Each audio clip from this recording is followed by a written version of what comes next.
Hey everyone, welcoming you all. So today we're going to start with another topic from Indian Polity, and this is kind of my favorite topic. And I have already made a video on this particular topic with easy diagrams, pictures, and very simple and easy illustration. As I am running the polity series, so today we'll be discussing exactly the kind of sentences the Indian polity has offered, and regarding the earlier video which I have made on the basic structure doctrine, you will get on the playlist of constitutional series. So let's get into the basic structure doctrine. So the first topic we have emergence of the basic structure. Before we start this particular topic, let me kind of make it more easier for you. So let us for a second, let's forget that we are reading something relating to the constitution. We will focus on the very word, it is basic structure. When we say basic structure, what does that mean? So let me decode this with a example. So my drawing skills are beyond rate, so don't do any comment. So okay, so this is kind of a what do I say? Uh, Cartoon similar to a human. So here the basic structure, if we say, for example, in order to be a human, he has to be a head. He has he has to have two hands and 2 feet. So these are kind of a particular features that makes the basic structure of a human being. Now, if we need to modify it, we can do little bit of changes. For example, we can color the hair. It will not change the basic structure of that human being. We can, what do else I say, we can do our nails, that also keep the basic structure intact. Then we can also do manicure, pedicure. This all this thing will keep the basic structure intact, but we cannot replace this mundi, and we can place it like a boot, like we will turn it into a 360 degree. So we cannot do that, because after doing so the basic structure will get changed, and that will not make a human being. Same like, we cannot keep the feet ulta like Pishashni. That will not make a form of a human being. We cannot make this hand ulta just like a boot or kho. So in order to keep the basic structure, we have to add the structure or the things which is necessary or important in order to keep the basic structure intact. We can do little bit of modification. We can use packs, we can use lipstick, we can do our color, we can do piercing, we can do tattooing. So these are the mere changes which will not change the basic structure of that particular form. So on this theory or on this thing only, the whole basic structure doctrine is established or situated. So once you understand the very base of the answer, and you will understand it, you will not forget that for lifetime. So let's move into what Indian polity approximates. The question whether fundamental rights can be amended by the Parliament under Article 368 came for consideration on the Supreme Court within a year of the Constitution coming into force. So there has been always a tussle between the government, I mean the Parliament, and the Supreme Court, which is superior. Parliament wanted to showcase that we are everything, we can do anything with our power. At the same time, Supreme Court has said that no, you cannot do everything as per your wishes. So again, the question arises whether fundamental rights can be amended or not.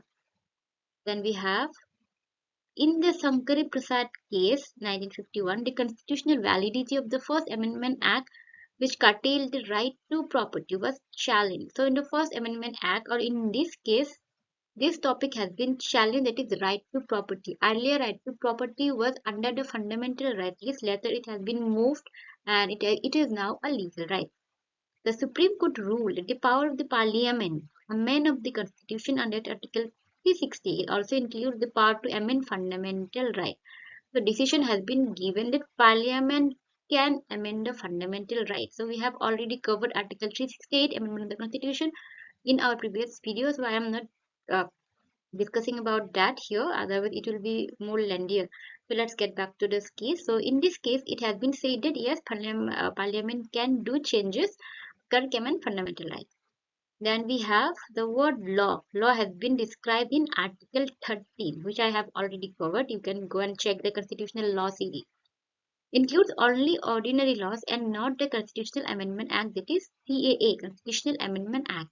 Therefore, the Parliament can abridge or take away any of the fundamental rights by enacting a Constitutional Amendment Act, and such a law will not be void under Article 13. So here basically you will get the facts and decision of the Sankari Prasad case, which is very much important when you are preparing a note on the basic structure doctrine. So start with the meaning, introduction, and later start how come the doctrine, basic structure doctrine evolved, and what are the historical background behind this, what are the cases, what are the incidents that um, brought this basic structure doctrine into present mode. Now in the Golaknath case, then we have Golaknath case in the year of 1967. The Supreme Court reversed its earlier stand. So Supreme Court, whatever judgment has given in this case, reversed its judgment and said, in this case, the constitutional validity of the 17th Amendment Act 1964, which inserted certain state act in 9th schedule, was challenged. So here, what has been challenged, the 9th schedule has been challenged. The Supreme Court ruled that the fundamental rights are given a transcend and immutable position, and hence the Parliament cannot abridge or take away any of these rights. So earlier it says yes, Parliament can do anything there is. In this case, Golaknath case, Parliament has reversed its statement, says no, Parliament cannot amend the fundamental rights as per its wishes. Then we have a Constitutional Amendment Act is also a law within the meaning of Article 13, and hence would be void for violating any of the fundamental rights. So these cases you can include in preparing note in basic structure of the Constitution. You can also include these cases while writing notes on fundamental rights. You can also use the same case while writing Article 368 Amendment of the Constitution. You can also write these cases when discussing Article 13, which describes what law is. Will Constitutional Amendment Act will fall under Article 13 or not. So all these cases you can refer in this particular topic which I have just mentioned. So next come the Parliament reacted to the Supreme Court judgment in the Golaknath case 1967 by enacting 24th Amendment Act 1971. This act amended Article 13 and Article 368. As I say, the competition is between the Parliament and the Supreme Court. One Supreme Court gets 1 mark, next time the Parliament gets 1 mark. So Parliament was not happy with the decision that the Supreme Court has given in Golaknath case, and just because the decision is and the judgment is relating to Article 13, that is the definition of law, and Article 368, the power of the amendment. So what Parliament now did, in order to win the race, Parliament now amended Article 13 and 368 itself by the 24th Amendment Act. It declared the Parliament has the power to abridge or take away any of the fundamental rights under Article 368, and such an act will not be law under the meaning of Article 13. So by this 24th Amendment Act, what the Parliament did, Parliament make themselves superior, and it says that if the Parliament wishes, we can abridge or do changes to the fundamental rights, and the Supreme Court or the judiciary will not say anything about it, and it will not be considered as law under Article 13. So it has expanded their power to do changes to the constitution. Then we have, however, in the Kesavananda Bharati case, which is also known as the fundamental rights case and which is the landmark case of Indian Constitution, you can use Kesavananda Bharati case in most of the topics possible, in maximum topics possible, and you have to remember this case at any cost. In the year of 1973, the Supreme Court overruled its judgment in the Golaknath case. So now we got, first case we got, that is Sankari Prasad, then we had the Golaknath case. Both the judgment were different from each other. Now we have Kesavananda Bharati case. It changes its judgment which was given in Golaknath case. It upheld the, now we will know what the judgment given in Kesavananda Bharati case. Validity of 24th Amendment Act 1971, and stated that Parliament is empowered to abridge or take away any of the fundamental rights. Says yes, we are giving power to the Parliament to do changes relating to the fundamental rights as per their wishes. At the same time, it laid down a new doctrine of the basic structure of the Constitution. So Parliament played Parliament the Supreme Court or the judiciary played smart here.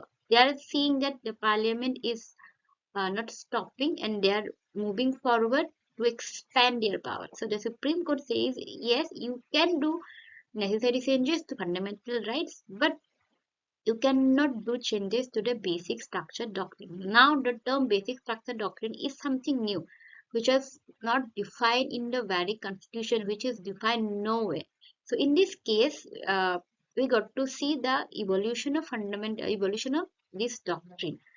It ruled that the constituent power of parliament under Article 360 does not enable it to alter the basic structure of the constitution. As I said, uh, this is the basic structure, and this is the basic structure doctrine. And parliament was what doing? Parliament was placing this hand ulta, like a cross. I don't know if it's like this or something. Parliament was doing, placing this mundi ulta to make it look like a cross. So the Supreme Court says that okay, you can do necessary changes if you wish to. By doing so, you cannot do amendments, you cannot do changes to the basic structure doctrine. So now what is the basic structure? That there has to be a one head and this has to be straight, there has to be two hands, there has to be 2 feet. You cannot place the mundi ulta, you cannot place the hand ulta, you cannot add 4 hands, because that will destroy the structure of the doctrine, that will destroy the very core of the constitution. Apart from that, if it's not destroying the basic structure, you were allowed to do anything as per your wishes. Do tattooing, do nail extension, do your hair color, cut your hair short, do piercing, do anything as per your wishes, but you cannot touch or you can alter the basic structure doctrine, which is the very core of the constitution. This is the very smart that the Supreme Court has played in that time. This means the parliament cannot abridge or take away fundamental rights, form a part of the basic structure of the doctrine. Now, the court says, okay, you can do the changes to the parliament, right? We can do the basic structure doctrine. But the thing is, fundamental rights is itself a part of the basic structure doctrine. So, Supreme Court didn't say it upfront that you cannot do changes to fundamental rights, but it said in apart from that, it said that you can do changes to the basic structure doctrine, and this falls under this. So basically, it says to the parliament that you cannot do amendment to fundamental rights. The doctrine of basic structure of the constitution was reaffirmed and applied by the Supreme Court in Indira Gandhi case. So next case, the Kesavananda Bharati, we have Indian Gandhi case in the year of 1975. In this case, the Supreme Court invalidated a provision of 39 Amendment Act 1975, which gave the election disputes involving the Prime Minister and the Speaker of Lok Sabha outside the jurisdiction of all courts. So, free and fair election. This is this made a part of the basic structure doctrine in this particular case. So, in this case, what happened during that time? Many questions were arising regarding the free and fair elections of that time, and people were questioning it. So, Parliament has passed this particular amendment and says that um, the election and the issues that will not be questioned under any court, and the parliament and the judiciary has struck down by saying that it is destroying the basic structure of the doctrine, because free and fair election is a part of the basic structure doctrine and you cannot do so. The court said the provision was beyond the amending power of the parliament. It is affected the basic structure of the constitution. This is the very judgment that the court has given. Again, the parliament reacted to the judicially revived doctrine of basic structure by enacting the 42nd Amendment Act 1976. Now parliament is angry with the Supreme Court that what has happened is not in our favor. We are losing the battle. So they are not happy. So they bought 42nd Amendment Act. This act amended Article 368 and declared that there is no limitation on the constituent power of parliament, and no amendment can be questioned in any court on any ground, including that of the contravention of any of the fundamental rights. So again, 42nd Amendment Act is also important. So what it says, it basically says the parliament has expanded their power, and it says that the judiciary cannot curtail our power. We can do amendment as per our wishes, we can do changes to Article 368 as per our wishes, and that will not be questioned that will not be questioned on any court. That means they are excluding judicial review as well, which is also a part of the basic structure doctrine. However, the Supreme Court in the Minerva Mills case 1980 invalidated that provision as it excluded judicial review, which is a basic feature of the Constitution. As I said, they have excluded judicial review by stating that no amendment can be questioned in any court on any ground, including that of the contravention of any of the fundamental rights. So, by saying this two sentence, they have curtailed judicial review, which is they are trying to touch the basic structure doctrine, which they cannot do so. So, Parliament has invalidated this amendment also. Since the Constitution has conferred a limiting amending power of the Parliament cannot, under the exercise of that limited power, enlarge that very power into an absolute power. So, judiciary has curtailed the Parliament's power. Parliament has given a specific or limited power. So, this particular sentence basically says that you have certain limited power. So, by using that limited power, you cannot make your power unlimited. For example, you have granted with one wish. In that wish, you cannot ask for 100 more wish, because by using that particular wish, you are exercising the power in a more broader way, which is prohibited. So that's what it has been said here. Indeed, a limited amending power is not of the basic feature of the Constitution, and therefore the limitation on that power cannot be destroyed. So, limited power of the Parliament is also a part of the basic structure doctrine. In other words, Parliament cannot, under Article 360, expand its amending powers so as to acquire for itself the right to repeal or abrogate the Constitution or to destroy its basic features. So, the supremacy of the Constitution is also a part of the basic structure doctrine. So, Parliament, by using Article 368, cannot expand their power or cannot do amendment as per their own wishes by amending Article 368 itself.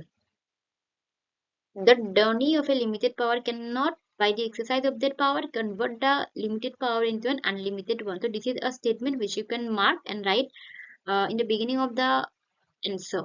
So, with that, you can continue your answer like that. Again, in Vaman Rao case, 1981, the Supreme Court adhered to the doctrine of the basic structure and further classified that it would apply to constitutional amendment enacted after April 24, 1973. For example, the date of the judgment of Kesavananda Bharati case.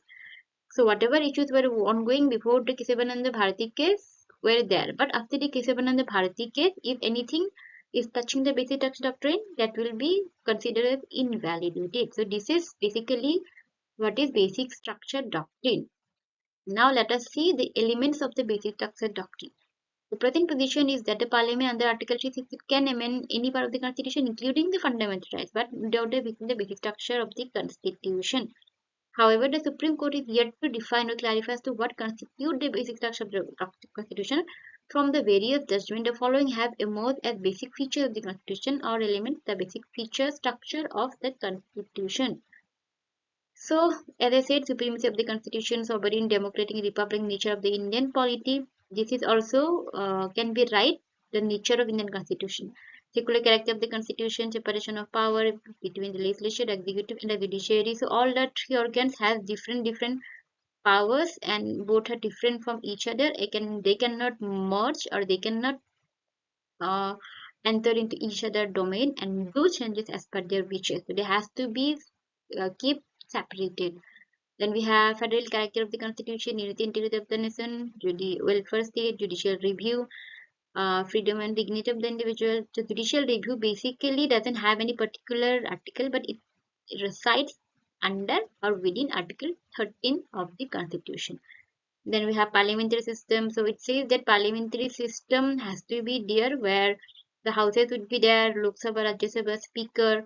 So the parliament cannot merge both of the house together and convert it into something else, because this is also a part of the basic structure doctrine, and there has to be a parliamentary form of government in India.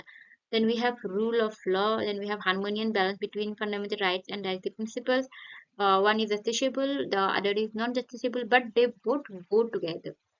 Then we have principle of equality, free and fair election. Indira Gandhi case, the election commission case. Then we have independence of judiciary, limited power of parliament to amend the constitution. They have limited the power, so parliament has limited power. effective access to justice, principle for assents, underlying fundamental rights, powers of the Supreme Court under Article 32, 136, 141, 152 is right to constitutional remedies when fundamental rights gets violated, power of High Courts under Article 226 and 227. So basically these are kind of the features of basic structure doctrine. Now let's move into the basically these are basically some of the cases which has been given systematically and in which cases what are the elements that has been added. We have fundamental rights case, it is Kesavananda Bharati case, supremacy of the constitution. It is I will not repeat. These are the same which has been just mentioned. We have Indira Gandhi case, which is known as Election Commission case. Then we have Minerva Mills case, Central Coalfields Limited case, Bhim Singh case, SP Sampas Kumar. This is kind of an important case regarding to rule of law, judicial review. So in making answers on this topic too, you can add this case. P. Sambamurthy case, Delhi Judicial Service Association case, Indra Sani case, which is also known as Mandal Commission case, another important and landmark case, Kumar Padma Prasad case, Kyoto Holon case, then we have Raghunath Rao case, Sir Bombay, another important and landmark case, Alchandra Kumar case, another important and landmark case, Indra Sahni second case, All India Judges Association, Kuldeep Nair case, M. Nagras case, Iyer Coelho case, probably known as 9 Schedule case, another important and landmark case, Ram Jetlamani and Namit Sharma case. So these are some of the important case laws which talks about basic structure doctrine and what are the elements that has been added in this particular cases. Then we have Madras Bar Association case, that is 2014. So in this video we have covered what is the basic structure doctrine. Hope you have understood it well. Soon we'll be meeting with another video. If you found this video worth watching, do like, share, and subscribe, which will motivate me to bring just more topics. So that's all for today. See you in my next video.